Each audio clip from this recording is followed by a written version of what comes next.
Deu certo, Jé? Oi.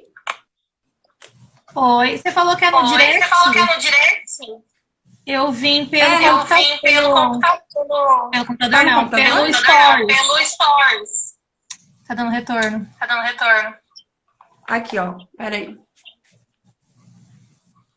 Às vezes é Será isso. que é isso? Será que é isso?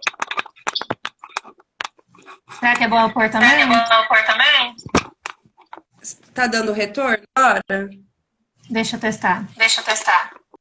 Ainda tá o meu, Ainda tá. a minha voz. Peraí, deixa eu pôr também então.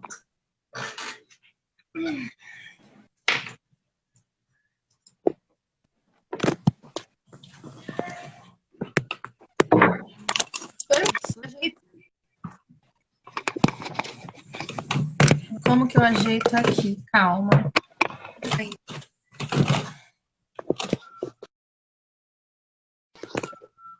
Vai ficar torta. Tá bom, né? Meu fone não tá dando totalmente. Oi, pessoal que tá chegando.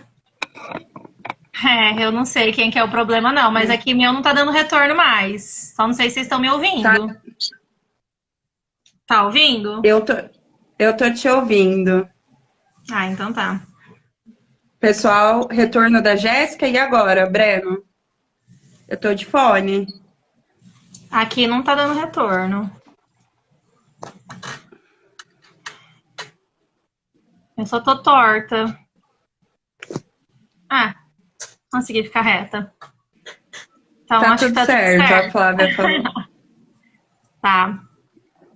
Ó, a gente tem estantes amarelas. Olha, é verdade.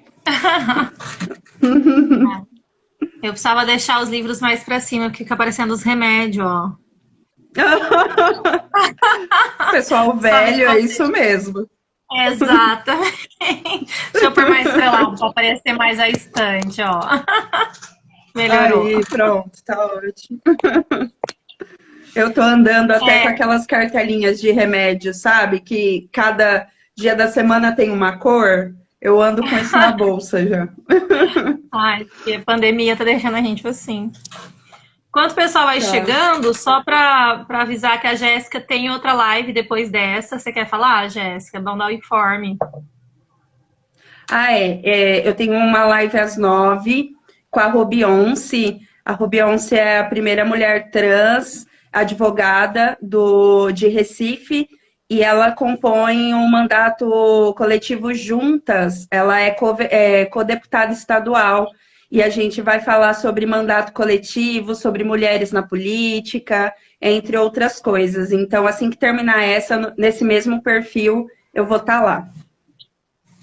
Então, aí vocês já sabem, né, gente? Fica aí pra tá vendo. E eu tinha outro recado? Acho que não.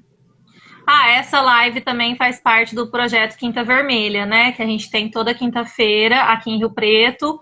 O PCB e os coletivos ligados ao PCB e os companheiros e camaradas de luta dos partidos de esquerda. Estamos fazendo direto, né? Toda quinta essas lives. Algumas quintas que a gente não fez live, a gente colocou vídeo. Então, toda quinta tem novidade, ou aqui pela UC, ou pelo PCB, ou pelo ANA. A gente vai estar sempre mostrando. Acho que é isso. Esperar mais um pouquinho, a gente começa. Não dá para esperar muito, porque senão depois encerra, É, né? a gente pode ir se apresentando, Lê, eu acho. O Ah, que você legal. acha? Uhum. Uhum. Então, posso começar? Pode ser. Então tá. Começar aí, você já engata aí. Ah, o É, Breno lembrou da ah, campanha, Jéssica, é verdade. O Breno, eu ia falar ah, dela, eu ia entrar numa parte que fala sobre a questão alimentar dos alunos, e aí ia citar a campanha, mas já que você já deu spoiler, a gente já fala agora. Então, tá rolando uma campanha que chama Rio Preto Tem Fome, ela vai para o quarto mês, tá? Então, busca aí no Instagram mais informações. O Ana Montenegro, Juntas, o cursinho Popular Carolina Maria de Jesus e mais um outro parceiro aí. Depois o Breno escreve ali os nomes certinhos de quem tá fazendo a campanha. Vai lá, Jéssica, desculpa. isso, não, importantíssimo. Bom, eu sou a Jéssica, né? Para quem não me conhece, está entrando aí, mas eu acho que ninguém, mas só caso alguém entre. Sou historiadora, sou psicóloga, sou militante do PSOL, do Juntas, e tenho aí, né, um histórico de militância dentro da educação também. Sou membro do Simpro, né, que é o sindicato das escolas da rede privada aqui de Rio Preto e região. Faço parte dessa nova diretoria aí, que está compondo desde outubro, novembro. E é isso, né? Então, além da psicologia, eu estou na educação já desde 2007, né? Tanto como professora de história, agora eu estou mais como professora de educação socioemocional e trabalhando com projeto de vida, mas a educação sempre foi uma preocupação muito grande, assim, tanto por parte da minha militância, quanto por parte de quem eu sou, assim, o papel que eu acredito que a educação tem na transformação social. Não ela sozinha, mas ela principalmente. Eu sou a Lenina, eu sou professora da rede pública, sou socióloga, tenho tanto a especialização quanto o mestrado em estudos de gênero, né? Então, a minha militância também é no movimento feminista e também é na compreensão das dinâmicas de opressão e exploração da classe trabalhadora e da mulher, né, de forma específica, talvez, mas, né, enfim, depois a gente discute gênero um dia. A Jéssica falou aí, então, das matérias que ela dá aula, né, então não sei se vocês conhecem esses termos projeto de vida e competência socioemocional, isso faz parte de toda uma transformação da escola, né, que é recente, e que eu acho que a Jéssica e o Paulo já falaram um pouco sobre isso em alguma live, mas é um assunto que não se esgota, porque é muito interessante. Então, mais à frente, a gente pode até pensar, né, Jéssica, que eu dou aula de projeto de vida também. A gente podia estar dando uma aula sobre PV, uma live para explicar como as contradições da ideia do PV, porque eu tenho várias críticas e, ao mesmo tempo, acho interessante. Então, acho que seria legal a gente marcar aí mais na frente uma live sobre isso, porque tem bastante coisa para falar. Nossa, fantástico. Sim, faz fantástico. Tempo que eu Até porque a gente trocaria as experiências de alguém da rede privada com PV e alguém da rede pública, né? Que é completamente diferente, eu imagino. Sim, nossa, seria ótimo. E aí, inclusive, já que a gente falou disso, né? Eu sou da POSP, né? Esqueci de falar isso, eu tô como conselheira nessa gestão, apesar de ser eu e mais duas pessoas que é da oposição, então a gente é um pouco isolado ali na gestão, mas acreditamos que a POSP, como o maior sindicato do estado de São Paulo, tem um papel fundamental, tem que ser mais combativo, esperamos que seja, mas tem um papel fundamental, como qualquer sindicato tem, mesmo aqueles que infelizmente estão nas mãos erradas, a gente tem que acreditar nessa luta porque ela é coletiva. E é importante a gente falar que uma é da rede pública e outra da rede privada, porque a gente vai justamente falar disso nessa análise da volta às aulas, né? As perspectivas da escola pública e da iniciativa privada. Como que na escola pública o problema maior é estrutural e na privada o problema maior é a pressão dos empresários, né? Então a gente discutiu um pouco sobre essas questões, acho que é importante. E a gente tinha separado as salas justamente assim, né, Jéssica? Uma com a rede pública, outra com a rede privada. Então acho que eu já posso começar. Sim. Pode começar. Pode ser? Acho que já deu tempo bom, né, pra gente começar. O pessoal vai entrando aí, vai falando um oi, a gente vai começando. Eu, quando pensei nessa live, né, que eu acho que é fundamental o debate, eu falei assim, eu vou fazer uma fala que vai trazer uma parte de advogado do diabo. Então, eu vou falar um pouco do porquê que deveria voltar, para depois falar porque que eu sou contra a volta. Mas eu acho que é importante falar do porquê que estão querendo voltar, porque é justamente uma pressão política muito forte. E que, considerando que o pensamento dominante, né, da classe dominante é o pensamento dominante, é importante vocês conhecerem o discurso por trás dos argumentos de que tem que voltar. Tá? Porque são argumentos muito, muito bons, na verdade. São argumentos que são bem formulados, porque mostram uma preocupação com a mentalidade dos alunos. A Jéssica, como psicóloga, sabe que os nossos alunos, né, as nossas crianças e jovens estão com sofrimento mental. Então, é um discurso que convence. E fora a estafa de quem é da família. Ter que ficar em home office cuidando da criança. Então, tá um discurso aí do porquê que tem que voltar pelo bem da criança, porque o jovem tá perdendo ano, né? e eu pensei, vou trazer esse discurso primeiro para depois desmontar ele inteiro. Então, agora que eu vou fazer a defesa, quem entrar agora não pensa que eu estou defendendo a volta, não. Já deixo claro que eu sou contra. Mas eu peguei os dados do porquê da volta para a gente problematizar, tá? E aí a minha problematização vai ser em cima da escola pública, principalmente. Mas vamos lá. Por que que estão falando de voltar às aulas? Primeiro, vários países não só voltaram, como alguns nem interromperam. Por exemplo, a Suécia, a Irlanda, a Inglaterra mantiveram as aulas, principalmente para os filhos e filhas de profissionais da saúde. Porque sabia que esses profissionais tinham que estar na linha de frente, então tinha que garantir que seus filhos estivessem sendo cuidados. Tá? Então, alguns países já voltaram, outros nem pararam, tal.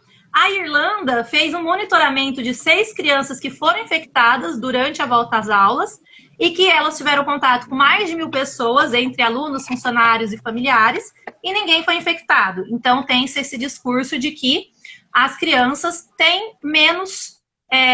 são menos alvos do Covid e transmitem menos, tá? Então, é isso. Estão falando desses argumentos, tá?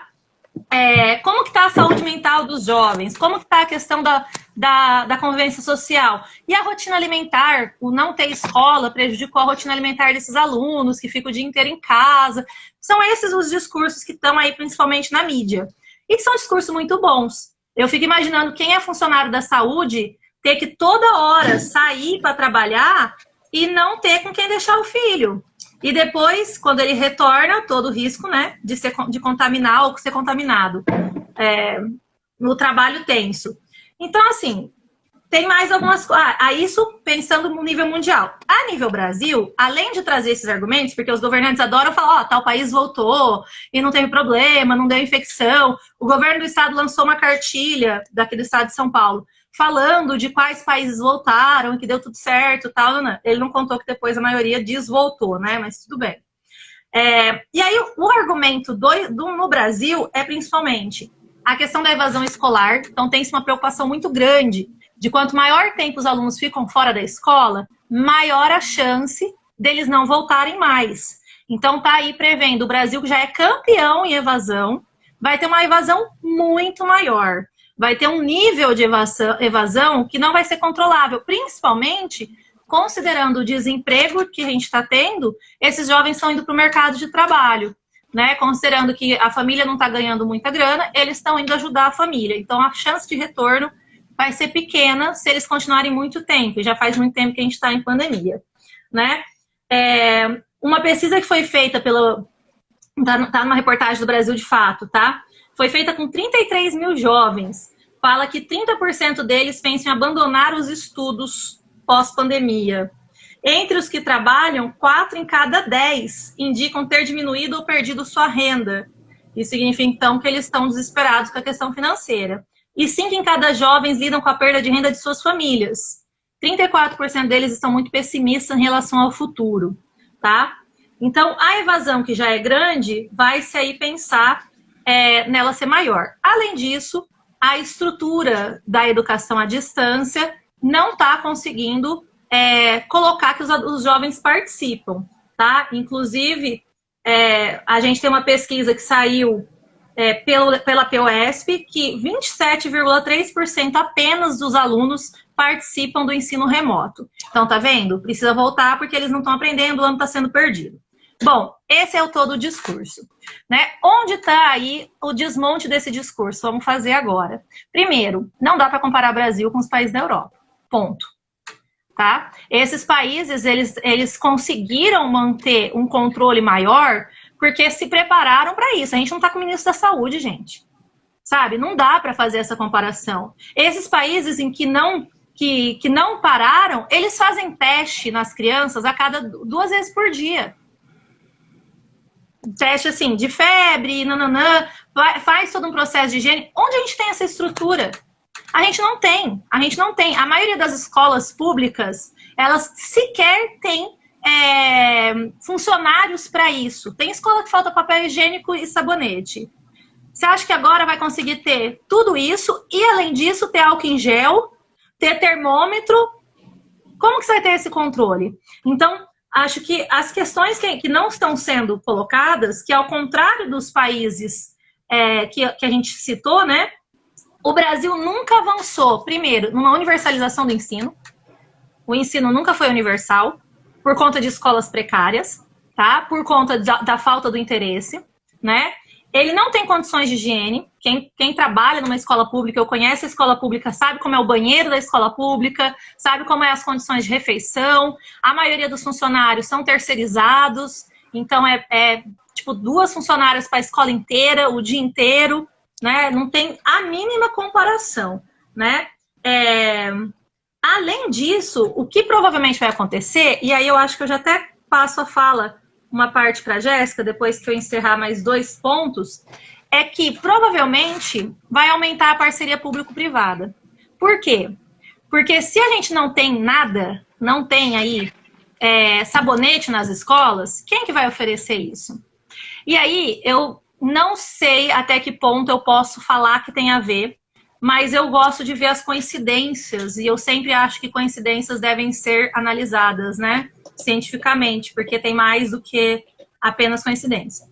Ano passado, teve uma polêmica envolvendo a apostila do 8º ano em relação aos estudos de gênero, né? O governo mandou recolher, vocês acham aí o link da reportagem, porque era a parte de ciências falando que era gênero e falando da diversidade sexual.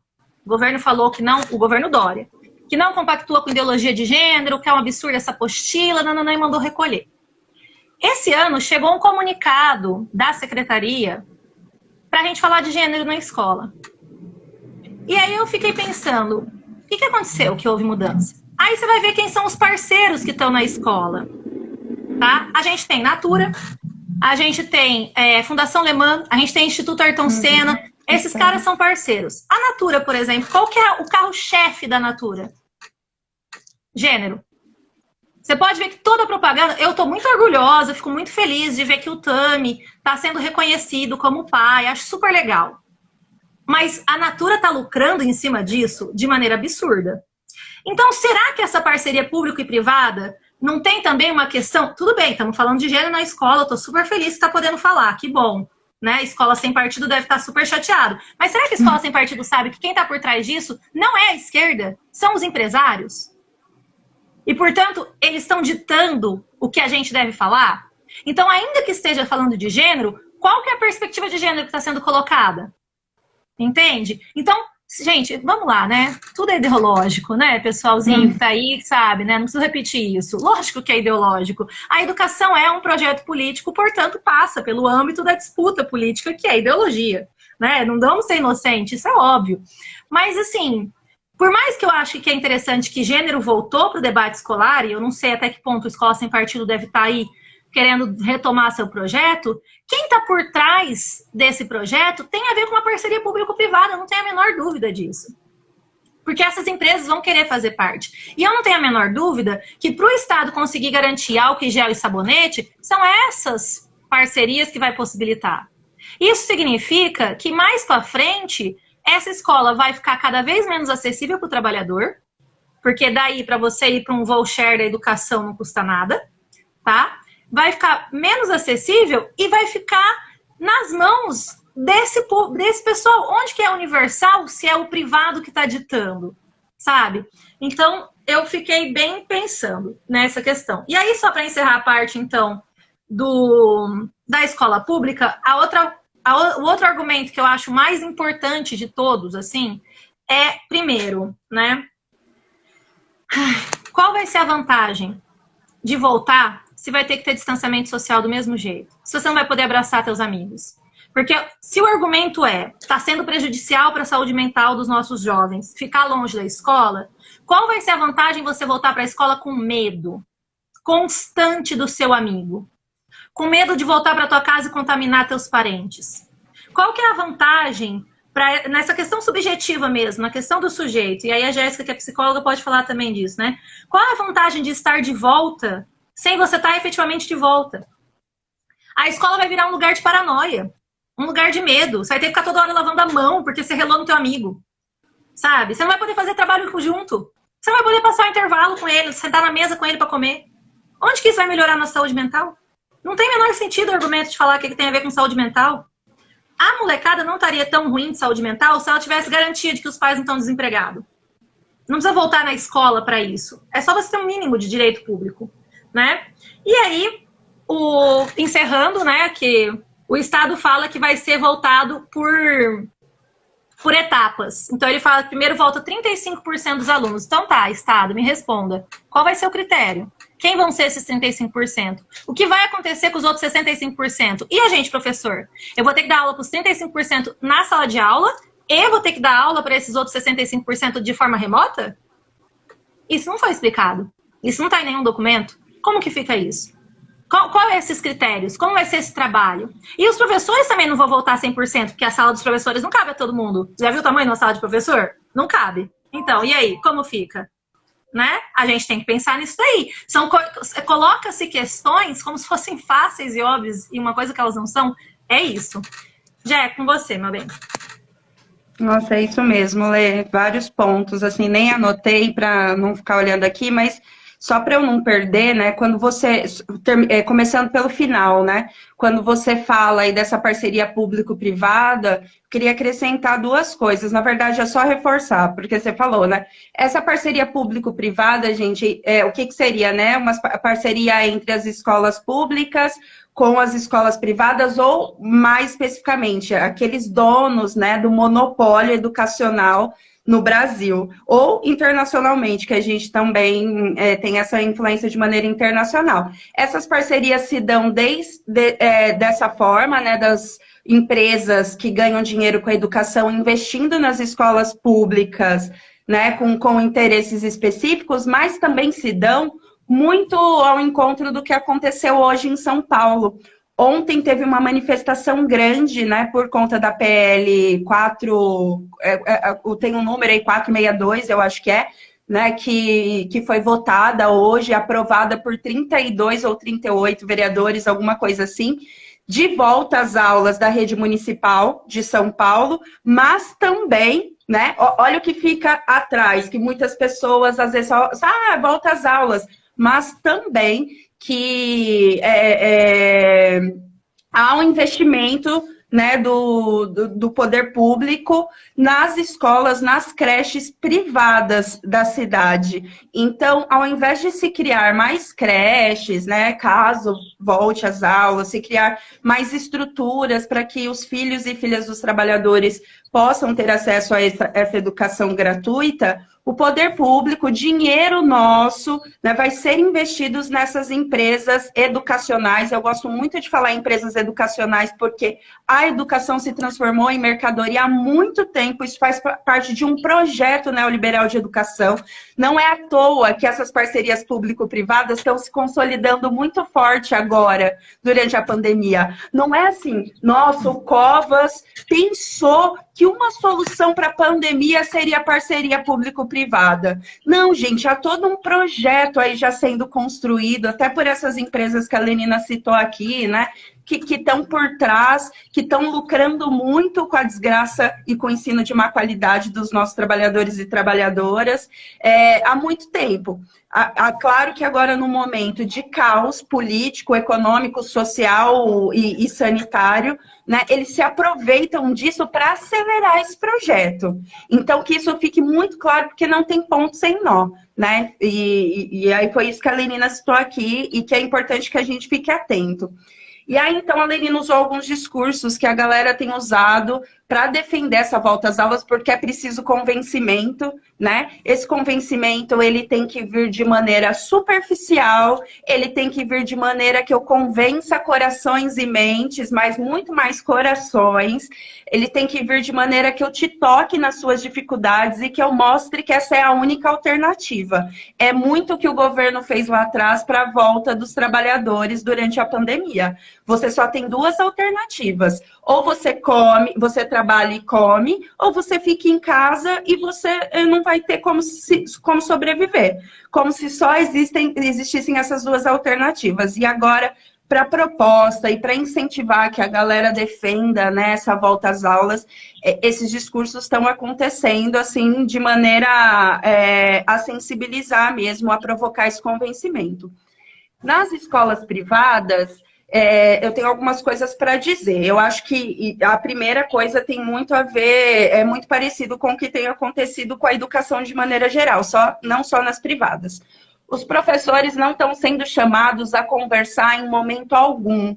Além de não estarem sendo chamados para a construção dessa volta às aulas, eles estão sendo excluídos desse discurso de conquista, a volta às aulas. Então, a gente ouve falar da saúde mental dos alunos, como a Lenina falou, que eles estão aí tendo crise de ansiedade, preso dentro de casa, que eles precisam voltar, que as escolas vão estar preparadas. Em nenhum momento estão dizendo de que forma esse professor vai colocar sua vida em risco, de que forma esse professor vai ter que dar essas aulas tanto de maneira remota, como a Lenina falou, quanto presencialmente, de que forma a saúde desse professor, a saúde mental desse professor já está completamente esvaída, já não há mais saúde mental. Por quê? Porque nós tivemos que trabalhar mais durante a pandemia, essas horas a mais não estão sendo pagas, e, gente, eu estou falando aí tipo de 15 horas semanais a mais, 20 horas alguns professores, e de uma maneira que a gente não estava preparado para trabalhar.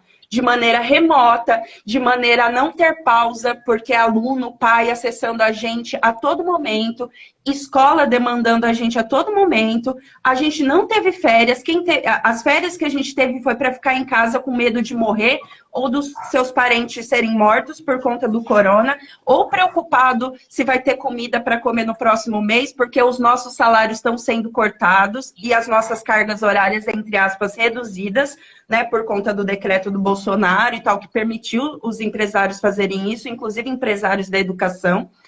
E ninguém toca nesse assunto. Como é que tá? Os professores estão sendo negligenciados de uma ponta a outra. E são eles que estão sendo levados para o abate, né, junto com todos os outros trabalhadores que já estão sendo há algum tempo, nessa proposta de volta às aulas. Não é à toa que no Rio de Janeiro a gente tem uma greve dos professores da rede privada. Gente, quando fala em professor de rede privada, a gente quase não ouve falar em greve. Por quê? Eu, Jéssica, se eu vou fazer greve, eu sou professora, eu sou sindicalizada. Mas se eu fosse professora da rede privada, sem ser sindicalizada, sem ter estabilidade, e eu fosse fazer greve com meia dúzia de camaradas, a semana que vem minha demissão estava lá, assinada, né? Então, não tem a estabilidade, entre aspas, que alguém concursado, um professor concursado, entre aspas mesmo, gente, teria, né? Então, a gente não ouve falar em greve, só que está tendo uma greve com ampla aprovação, com assembleias virtuais sendo construídas no Rio de Janeiro, porque o Crivella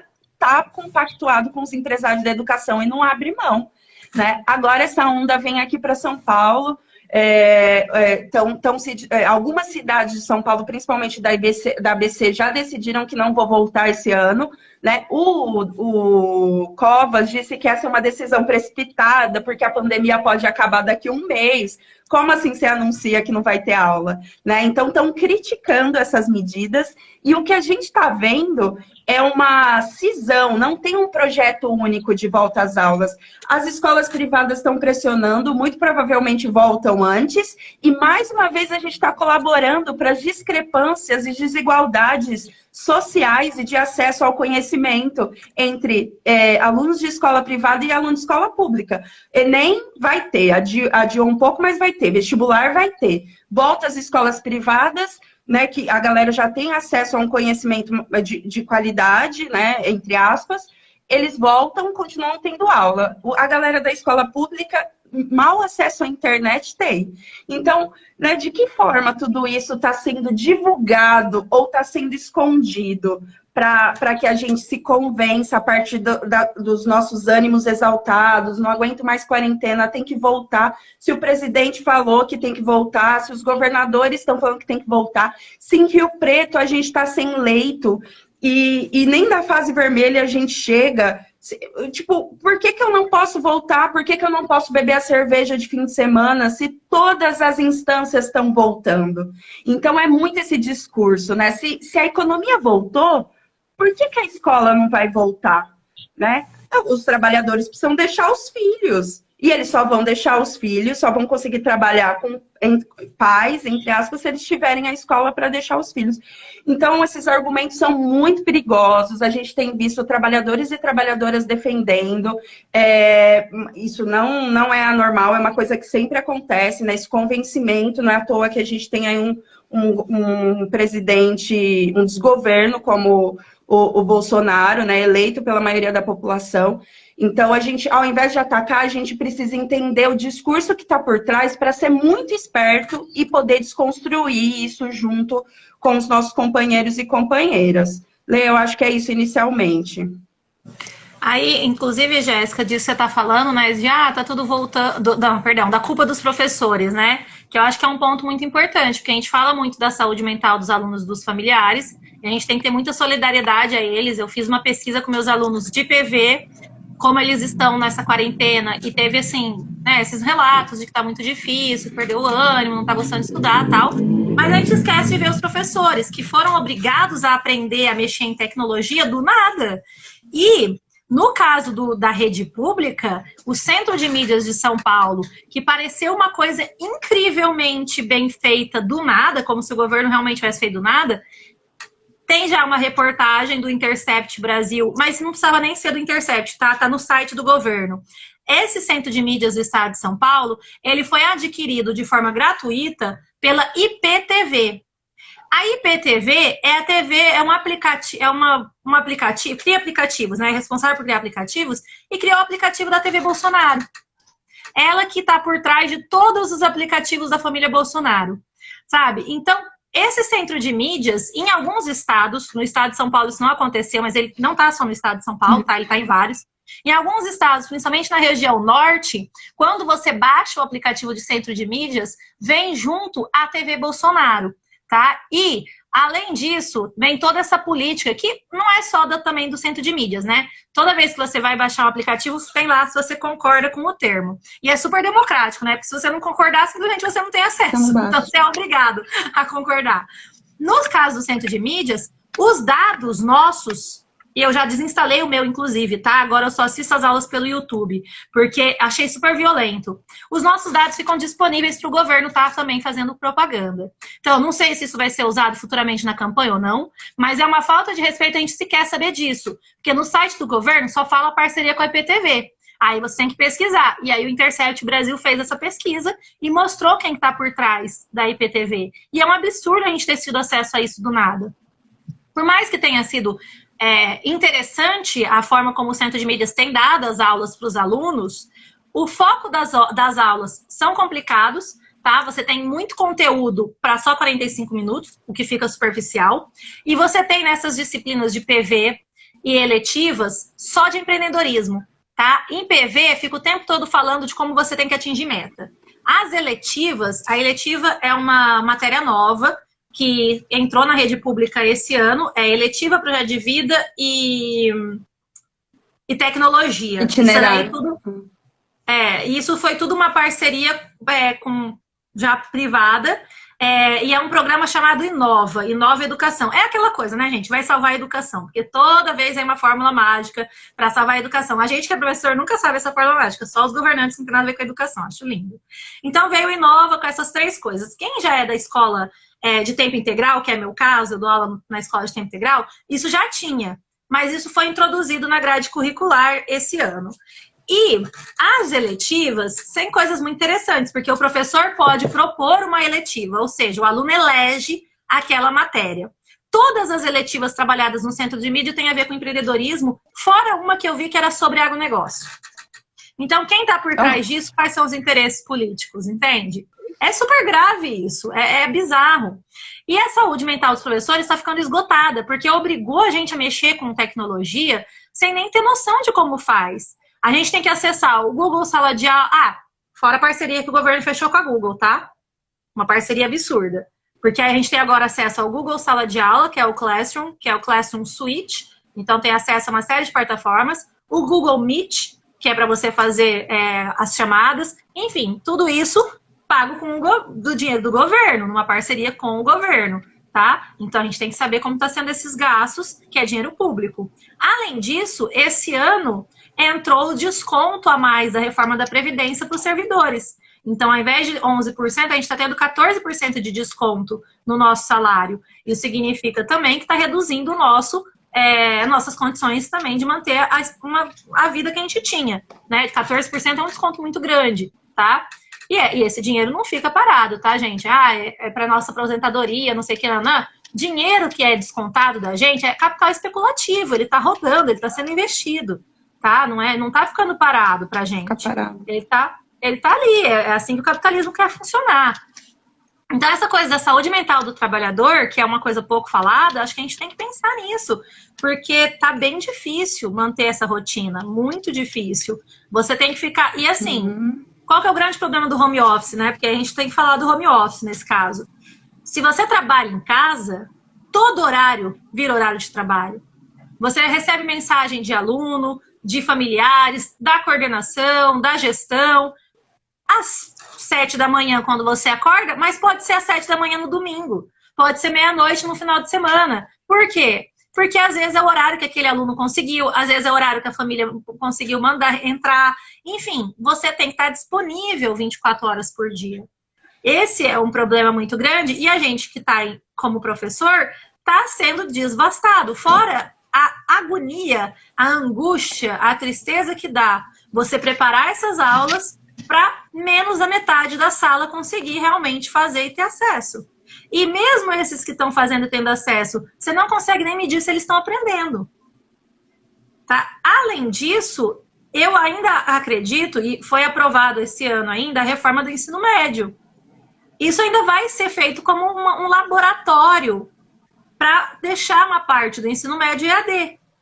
Se o centro de mídias funcionar, vai ser isso. E aí a gente entra naquela coisa, né, Jéssica? Se funcionar, a gente corre o risco de perder o emprego porque vai virar EAD. Se não funcionar, a gente corre o risco de perder o emprego porque a gente é incompetente.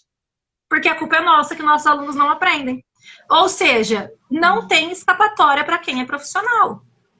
E o governo, e aí de novo, né, essas coincidências que pode ser só uma teoria da conspiração na minha cabeça ou não. Mas, vocês sabem, isso é fato, na questão do governo Bolsonaro.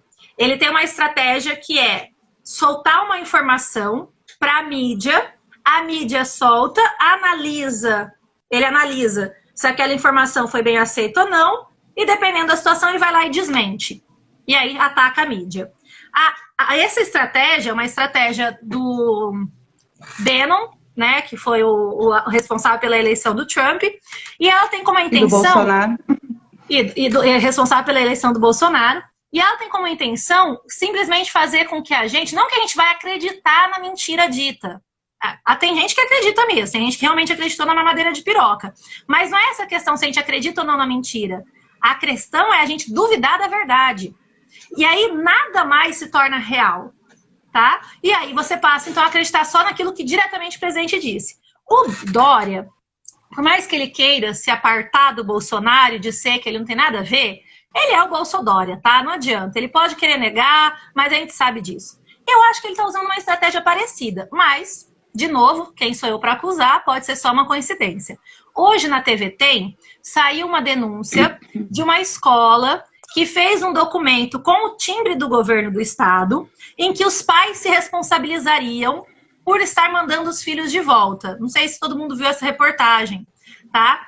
Uma reportagem, tipo, é um documento bem chocante. Tipo assim, se eu quis mandar, eu assino a responsabilidade de que se meu filho voltar contaminado, eu não vou culpar o estado.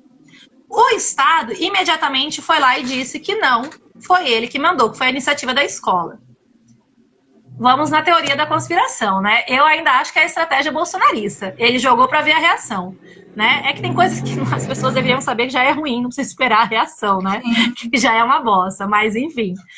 Mas eu achei muito estranho, porque tá se querendo voltar em setembro. Por que uma escola sozinha, isolada, ia pensar num documento desse? Não sei, né? Eu acho que o governo tá tentando fazer levantamento da aceitação da volta às aulas ou não. Esse debate ele está querendo fazer para ele não se queimar caso dê algum problema.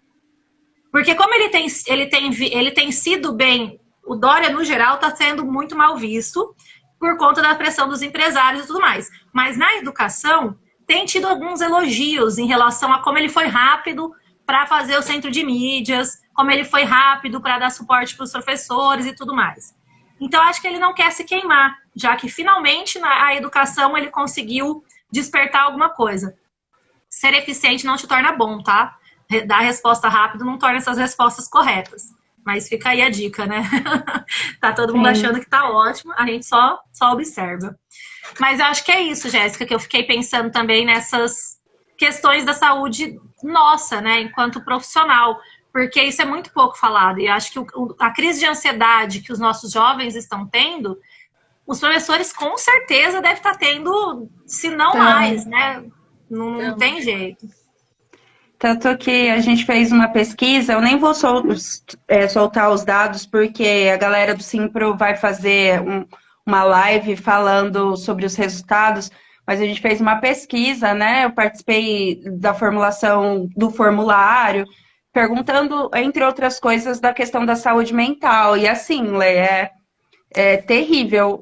Tipo, a gente teve aí mais de 200 professores que responderam. Tá todo mundo, assim, num grau de esgotamento. Você vê o gráfico, assim, sabe? Está ansioso, muito ansioso, ou em crise de ansiedade. Todo mundo em crise, assim. Então, tá todo mundo... porque não podia ser diferente. A gente já estava prevendo que isso ia acontecer, né? Muitos professores da rede particular nem tiveram férias, nem mesmo para ficar em casa deitado, porque algumas escolas pausaram, outras não. Outras pausaram 15 dias, outras pausaram um mês, mas aí o professor tem que dar aula em várias escolas, acabou que não pegou férias. A gente é obrigado a gravar vídeo por hora. Cada aula, no começo, a gente tinha que gravar um vídeo, tinha que editar, tinha que enviar, tinha que estar disponível no WhatsApp. Nossa, assim, um acúmulo, e aí dando conta, e aí se falar, né, que a gente tem uma ampla gama do professorado feminino. Nós temos muitas mulheres professoras, né? E aí, para quem fica o fardo nesse momento de lidar com todos os cuidados, de lidar com o cuidado da casa, dos filhos, até mesmo da saúde mental, porque muitas professoras estão sendo psicólogas agora, né, dos alunos, fica para a mulher, assim. Então, as professoras mulheres estão muito mais esgotadas nesse momento, e isso não é falado. E aí eu fico pensando, né, 8 de setembro, voltou às aulas, os professores já vão chegar com medo, já vão chegar esgotados porque não tiveram férias e estão com medo de voltar e contaminar seus filhos pequenos, seus pais, seus maridos, suas esposas. Tem que lidar com o medo dos alunos, porque realmente não vai ter contato, ou pelo menos não pode, né? Você acha que, por exemplo, uma criança vai respeitar lá que não pode abraçar o amiguinho, ou que tem que trocar a máscara a cada 2 horas? Você tem que trocar a máscara a cada 2 horas. Ou que você tem que passar álcool em gel. Ou que você não pode chegar ao e segurar aqui na blusa, na cintura, todo esse contato que a gente tem na escola, principalmente com os menores, sabe? E fora o trânsito, né, Lê? Porque não é só estar na escola. É você pegar ônibus, aí pensando na escola pública, você pegar ônibus, pegar uma lotação, ou você vir andando, ou você de carro que seja, e cada criança poder ser vetor aí de pelo menos contaminar 5 ou 6 pessoas, né? Que são as pessoas ali, irmão, vó, mãe, que eles convivem. Imagina o caos que vai ser. Para mim vai ser um verdadeiro genocídio. E isso nem sequer está discutindo. Tá simplesmente assim. A gente fala para vocês, professores, se vocês voltam, porque assim, igual você disse, se o pai pode decidir, o pai e a mãe, se o filho volta, por que o professor não pode decidir se ele volta a trabalhar ou não? Porque se o pai e a mãe tá dizendo, pode decidir não mandar o filho, é porque tem muito risco. E aí a gente está jogando a responsabilidade para o pai e para a mãe. Mas por que o professor não pode avaliar risco de vida? Professor é o quê? né?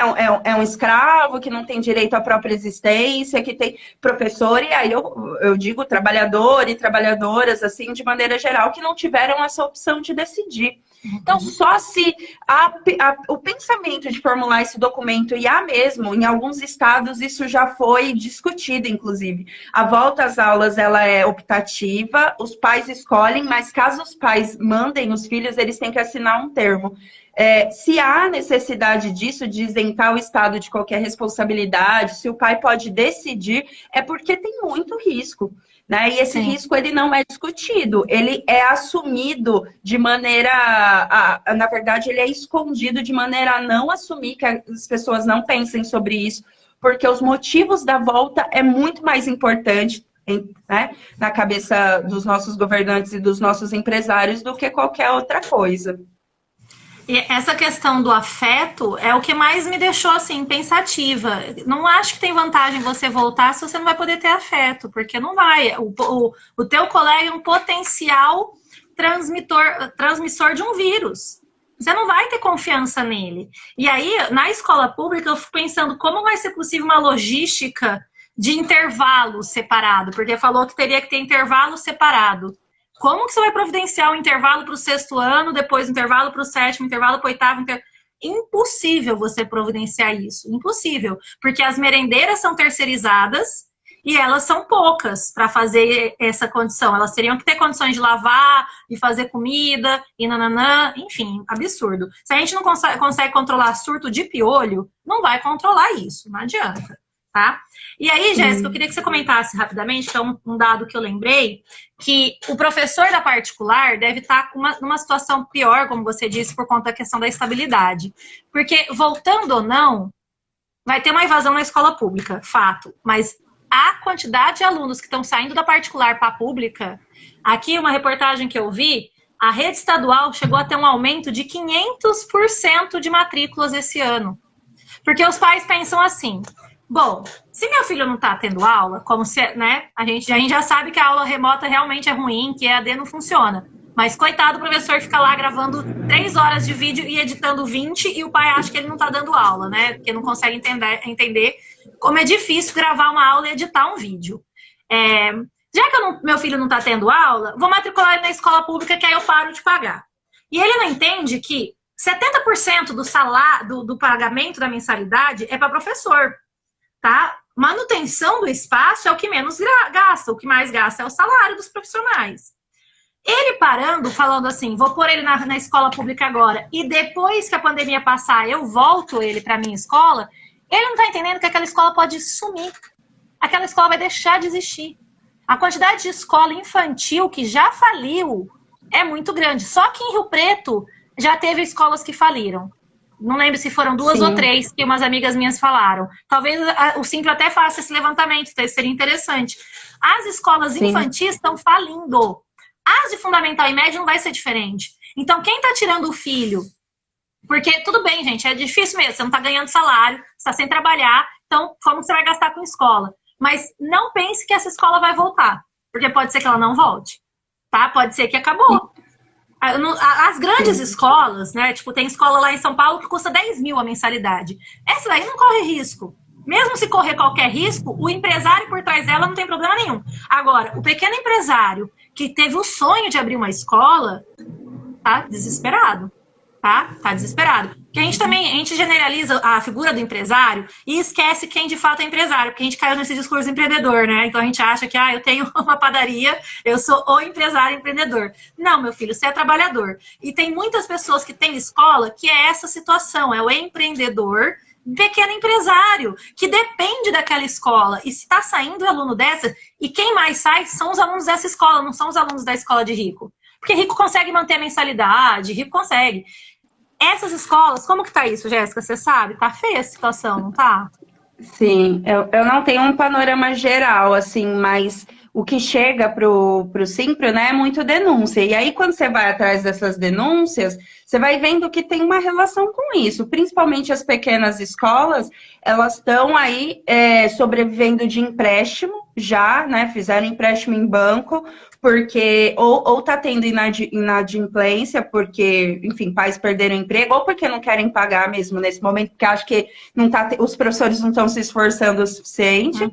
E aí, muitas escolas vão para cima do professor, ou cortando o salário, ou até mesmo com pressão, né? Tipo, com assédio, tipo, então chega muita denúncia nesse sentido. Nossa, os pais, nem às vezes nem a escola, os pais assediaram, porque agora os pais têm controle das nossas aulas, né?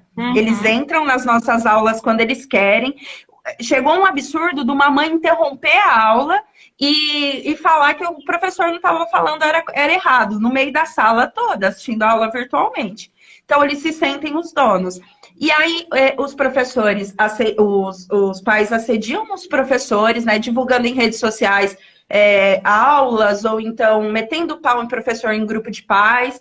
E aí, quando a escola antes, talvez tinha até um poder de defesa mínimo ali do professor, agora assim, meu filho, se vira, porque agora a gente não pode perder o nosso cliente, né? Então, deixa o professor a deriva, assim, ele que se vire. E aí, isso tem gerado um medo nos professores que corrobora ainda mais para o adoecimento psicológico, porque a gente está aguentando carga horária a mais, a gente está lidando com plataformas novas que nem nos explicam e muda de plataforma o tempo todo. A gente está lidando com um aluno que tem dificuldade de aprender e às vezes a gente questiona a nossa própria competência, porque nós somos seres humanos mesmo. Nem sempre a gente pensa, não está aprendendo porque é online, nesse momento da pandemia. E aí a gente se silencia. E aí a escola monta em cima porque também está desesperada, é um desespero geral. E a gente se silencia e aí não tem onde extravasar. Tal caos, assim. E aí eu fico pensando que esse caos só vai aumentar agora com a volta às aulas, porque os professores não vão poder falar, eu não vou. Ah, você não vai? Então tá bom. A gente, né, você fica sendo o próximo aí a se desligar, porque já estão pensando o que vai ser o ano que vem, quais são os cortes que a gente vai fazer, qual professor que a gente consegue pegar umas aulas e passar para o outro e a gente demitir esse. Então, os professores já estão com muito medo do pós-pandemia, né? Será que eu vou ter como me sustentar o ano que vem, né? Então, agora eu tenho que agradecer meu patrão, abaixar a cabeça e fazer tudo que ele pede. Isso tem gerado, assim, fora essas aulas gravadas, né? Se a escola quiser usar, você não vai voltar? Eu vou usar tuas aulas, porque é o que você falou, a gente perde o controle dessas aulas, né? Vão ficando gravadas, podem ser usadas. Eu acho que a gente pode ir caminhando para o encerramento, né, Gé? Tinha alguns comentários aí que eu li, mas eu acho que a gente acabou na nossa fala respondendo um pouco eles, não sei. Mas... A Amy colocou essa questão que a gente abordou, né? Das mulheres, professora lida com tudo em casa, filhos, professor de maneira geral, mas as mulheres... Nossa, tá difícil. E quando você fala da gente não entender quando os alunos nossos não fazem, eu acho engraçado que eu vivo discutindo isso, né? Mas eu vi o aluno online na mídia social, eu vi ele postando foto, ele tá o tempo todo no Instagram, mas não entende que você estar no Instagram com seus amigos é muito diferente de você estar assistindo aula online, sabe? O celular, e aí isso caberia uma outra live, né? Mas o celular, ele é criado como um vício estimulante que vai causar, ao mesmo tempo, ansiedade, mas, ao mesmo tempo, trabalha nas nossas questões aí, neuromotores, trabalha também com outros aspectos, inclusive aspectos do prazer. Tem uma reportagem muito legal que mostra que a lógica do celular, das mídias, do smartphone, é a mesma lógica do caça-níqueis. Então, eu posto uma coisa e fico toda hora querendo ver quais foram as reações. E pode ser que não tenha reação nenhuma, como pode ser que tenha. Então, é a mesma lógica do caça-níquel. Uma hora você não para de mexer na alavanca, porque uma hora pode ter a recompensa. Isso para quem serve o celular. A questão disso, só para esse adendo, eu acho que é para além do caça-níquel, porque se eu tenho curtida, isso retorna para o meu ego de uma maneira assim, né? Que eu me valorizo, eu me valoro a partir disso. Se não tem, é uma destruição, eu não valho nada, e por aí vai. Mas mantém a lógica a partir do momento que eu sendo destruída ou valorizada, eu posso postar de novo. Fui destruída agora, mas posso ser valorizada depois. Por isso você não para de ficar. Alunos nossos ficam 24 horas no celular, mas não fazem atividades. Por quê? Porque são coisas diferentes. São coisas completamente diferentes. A mídia social causa essa dinâmica que você falou, da ansiedade, da destruição. A aula online não, né, gente? E outra, a aula online tirou a única coisa que os alunos realmente gostam da escola, que é o convívio. O resto, eles vão na escola, porque sim, vai aprender, é legal, mas você tem lá o teu colega, esse colega te desafia, te complementa, é legal. Agora a gente só deixou aula à distância para eles, sem metade das coisas prazerosas que a escola traz.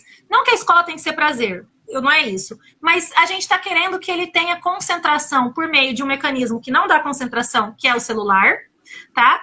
E por meio de uma pandemia.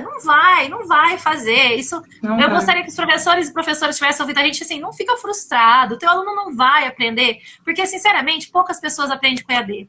Poucas pessoas. E geralmente aprendem em EAD quem já é autodidata ou já fez uma faculdade e tem ritmo de estudo, tá? Já fez e tem ritmo. E olha, sinceramente, nem isso. Porque eu tenho um ritmo de estudo bom, eu gosto de estudar e não consegui concluir EAD. Eu tentei fazer uma especialização em EAD e larguei porque acho horrível, tá? Então, assim, não fique frustrado porque, é isso, vai acontecer. E assim, em relação, pra gente ir encerrando também, já eu passo pra você, temos que lutar, né, gente? É o que resta também pra gente. Sim, e um adendo ao que você falou, já é difícil EAD num contexto normal, entre aspas. Imagina um EAD onde tudo que você faz é confinado na sua casa, né? E o MEC não mudou o nosso currículo. Já que não parou a aula, então vamos acolher os alunos, vamos fazer umas dinâmicas diferentes, vamos fazer círculo de confiança, vamos aprender de uma maneira... Não, o currículo tá aí, eu tenho que dar conta das 200 horas letivas, como se nada tivesse mudado. Nem mágica vai fazer esse aluno aprender, sabe? Porque, olha o contexto, gente, isso é desumano, não só com nossos professores, mas com os nossos alunos também, sabe? Não tem como. E é bem isso que... Não, e é bem isso. Amanhã em Rio Preto sai se a gente continuar na fase laranja ou se a gente continuar na fase vermelha.